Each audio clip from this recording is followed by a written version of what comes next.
জি hand মাইকটা দে এদিক লাগবে না, এটা খুলে ফেলা, এই গ্যাপে রাখলাম। এটা ভলিউমটা কমা। হ্যালো, তো থাকুন স্যার, এখনই প্রবেশ করবেন। স্যার চলে এসছেন একেবারেই কাছাকাছি।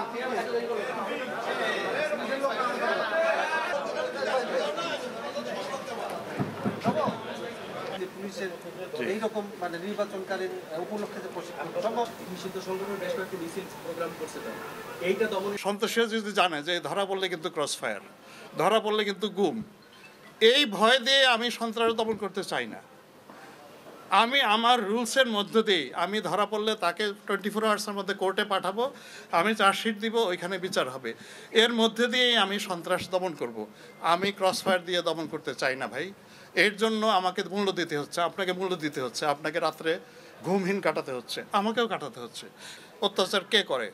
করে তো একটা দুর্বল সরকার, যার আইনি ভিত্তি নাই, যার নৈতিক শক্তি নাই। তার জন্যই দরকার হয় ওই মানুষকে অত্যাচার করা, গুলি করা, লাঠি দিয়ে আঘাত করা, মানুষকে গুম করে ফেলা।